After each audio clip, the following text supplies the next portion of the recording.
Olá a todos, eu sou Lucas Ambon, diretor científico do IBSP, e você está acompanhando a websérie Repensando a Segurança do Paciente, que nós criamos para debater e refletir a respeito dos dados mais recentes que saíram em publicações que mostram que a realidade dos eventos adversos ainda é algo bastante preocupante e incômodo. Se você não tem os maiores detalhes sobre isso, não deixa de ver o episódio de abertura, corre lá e depois volta aqui. Mas seguindo aqui a nossa discussão e usando como base grandes líderes que deram seus depoimentos a respeito desses dados para o New England Journal of Medicine lá nos Estados Unidos, quem a gente vai usar hoje como base para esse debate, para essa reflexão, é ninguém menos. Você sabia que o Instituto Brasileiro para a Segurança do Paciente é também uma consultoria especializada em acreditação? E que vai ajudar a sua instituição de saúde a conquistar esse tão sonhado reconhecimento? São soluções completas e individualizadas de acordo com as necessidades e os desafios da sua organização. Para saber mais, acesse ibsp.net.br. IBSP, referência nacional em consultoria, conteúdo científico e educação para a segurança do paciente.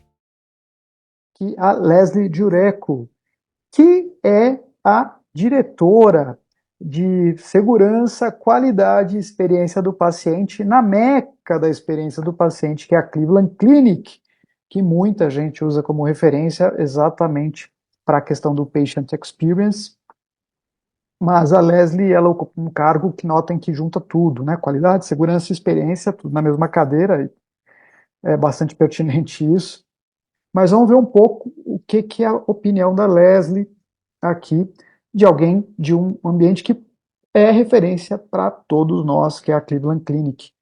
Vamos lá, primeiro trecho aqui para a gente usar para essa reflexão da fala da Leslie para o New England é o seguinte: os sucessos consistentes e sustentados alcançados por organizações de alta confiabilidade ainda não foram alcançados na área da saúde.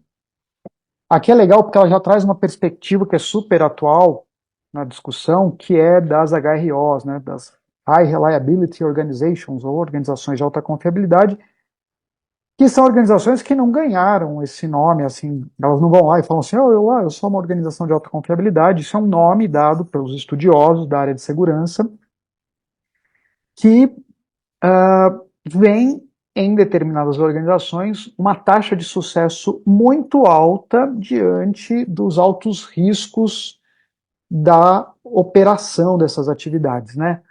E são o nosso alvo constante. A gente cita muito a aviação, mas a grande parte da indústria hoje em dia se encaixa como organização de alta confiabilidade, se não tudo dificilmente, mas uma grande parte, principalmente a gente considera que a indústria aeroespacial, e aqui quando eu digo aeroespacial é porque eu estou falando desde aviação civil até foguetes, certo? Mas a gente vê também um aspecto de alta confiabilidade na indústria petroquímica, na indústria química, na indústria nuclear. Quando a gente foge um pouco da indústria, é mais difícil de ver a alta confiabilidade, principalmente quando a gente cai na área de serviços. É um pouco mais complicado a gente ver isso.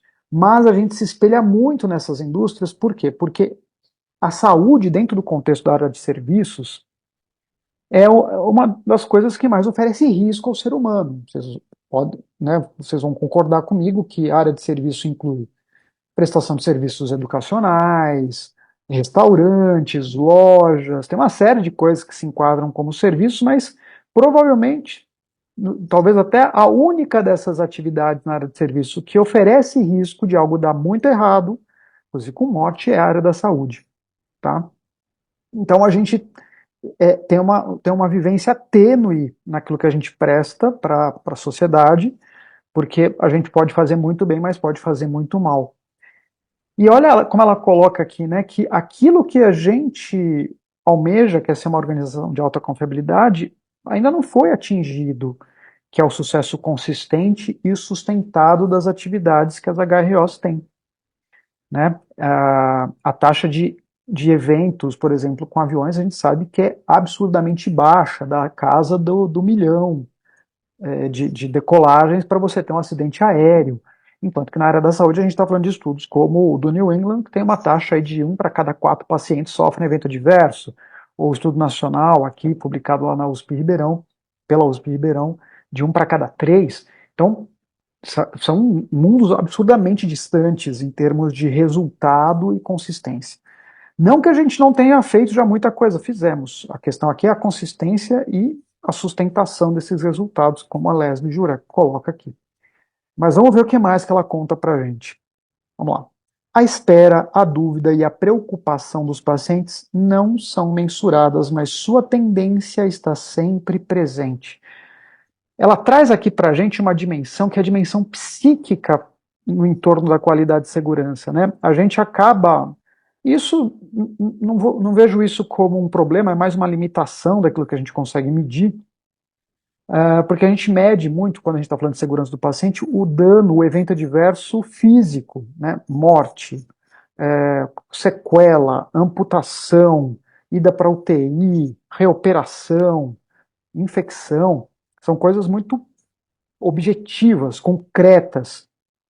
Mas tem uma série de coisas que sequer entram no nosso radar, que estão dentro da esfera psíquica e altamente personalizável, né? Porque essa esfera ela é multidimensional, multifatorial para cada indivíduo. E, de novo, é difícil de medir isso, é difícil de quantificar isso, é difícil ter isso como alvo, mas acho que isso conversa muito com aquilo que a gente já colocou também nos episódios, que é ter essa visão mais humana, menos concreta, talvez não abandonando a concretude dos eventos adversos, mas sabendo que tem uma camada adicional que sequer a gente olha, que é toda essa dimensão psíquica, psicossocial que os eventos adversos trazem para os pacientes, para suas famílias, né? E isso é importante porque às vezes a gente pensar, pelo menos refletir, colocar isso dentro desse caldo de discussão aproxima a gente de uma busca mais pujante pela segurança do paciente, porque envolve questões emocionais também, né? Acho que é não ser piegas aqui, é não ser romântico, mas entender que isso faz parte da dimensão humana e que a gente sequer mede.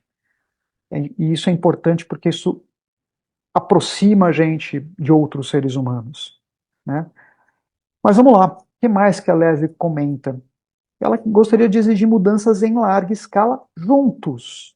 Mais uma pessoa, se você já ouviu os outros episódios, você vai ver como essa questão do coletivo, do transorganizacional aparece na fala de muitos dos líderes que a gente está usando aqui para o debate, né, da larga escala e da união interinstitucional entre pessoas, entre organizações, dentro do sistema.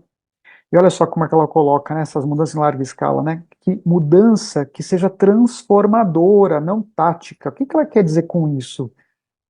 Mudança tática é aquela assim, nossa, compra outro material aqui que vai ser melhor. Mudança transformadora é aquela que envolve cultura. A gente discute tanto cultura de segurança, a gente tenta medir cultura de segurança e os questionários ajudam a gente com isso, mas lembrar que eles são um fragmento da realidade, né? São uma foto de um filme. Eles ajudam a gente a traduzir de forma mais objetiva algo que é muito mais amplo, que a cultura envolve todo o comportamento da organização, das pessoas dentro dessa organização, e dentro do ambiente onde isso acontece, dentro da sociedade onde isso acontece, mas notem que ela pede mudanças transformadoras, que sejam, por quê? Porque elas são mais duráveis, né? Às vezes você muda ali, por exemplo, vamos comprar aqui uma nova agulha que é mais segura do que aquelas que a gente usava anterior. Se no ano que vem tiver um problema de orçamento, você pode apostar que essa agulha volta para a anterior, que era mais barata. É isso que talvez ela queira traduzir. Isso é uma mudança tática e não é transformadora. Olha lá, complementando, mudança que vem de dentro do setor de saúde através de parcerias e de fora do setor de saúde, dada a vulnerabilidade, transparência e vontade de aprender. Aqui é para buscar solução, para buscar ajuda fora da área da saúde. A gente faz benchmarking com a gente mesmo, muitas vezes. É meio engraçado falar isso, mas a gente faz benchmarking com quem é tão ruim quanto. Porque nenhum de nós tem uma taxa de alta confiabilidade. Nós não somos indústrias de alta confiabilidade, não somos organizações de alta confiabilidade. Talvez a gente tenha que buscar ajuda fora da área da saúde, ter essa humildade, essa compreensão de cada vez buscar mais ajuda externa, porque a gente não se resolve dentro de nós mesmos, dentro daquilo que a gente tem de escopo, visão, capacidade, e até pelas limitações que as organizações têm para investir em pessoas, em novos processos, mudanças de fato transformadoras, como ela coloca aqui, né?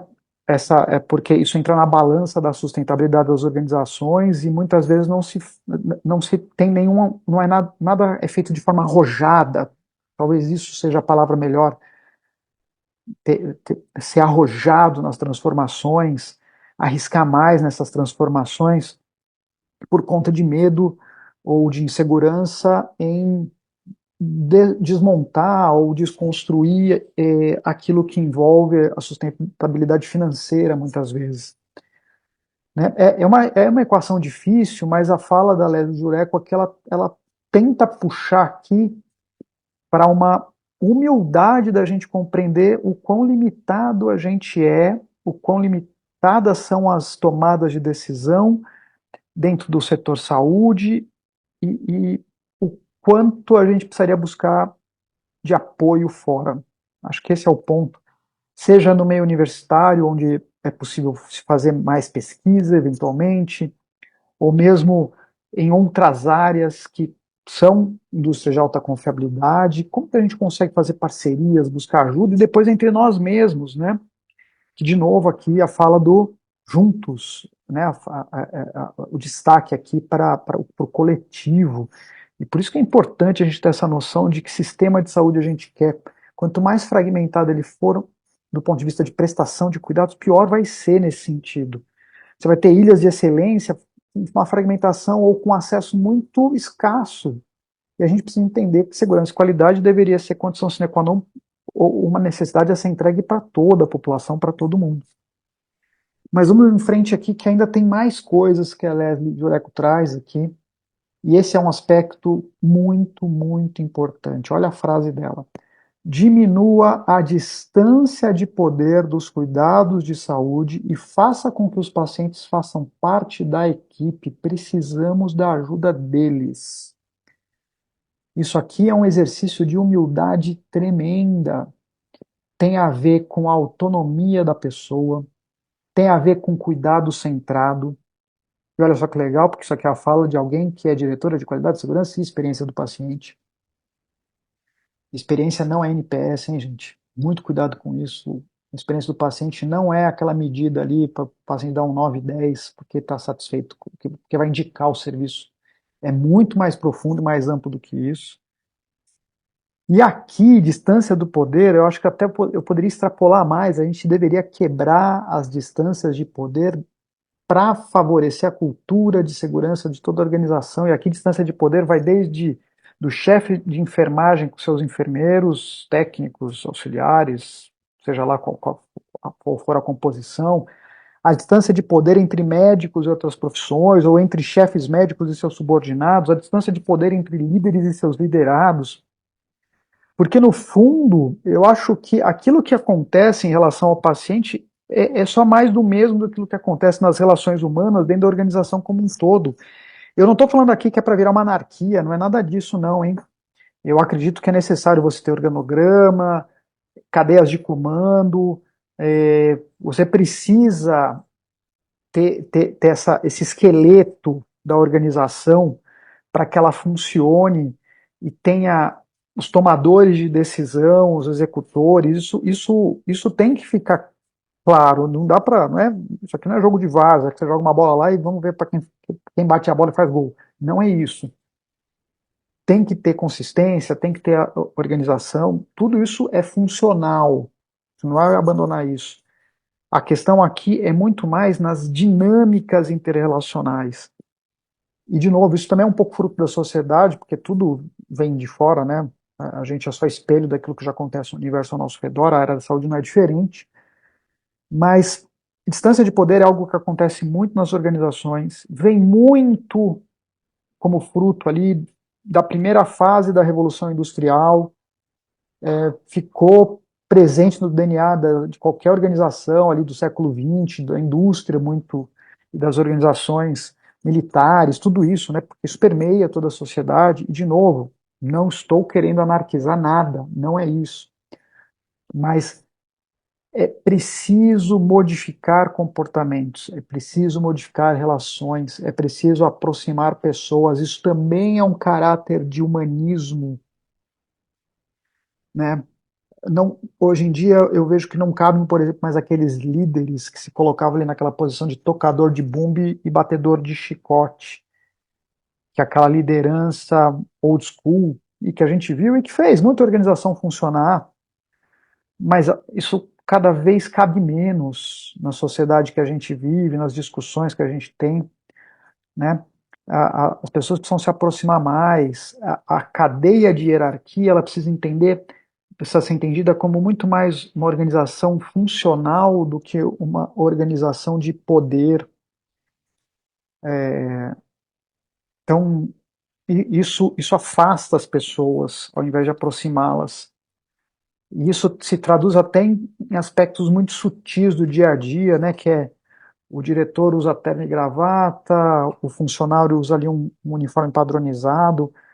Notem que é sutil, mas isso afasta essa relação.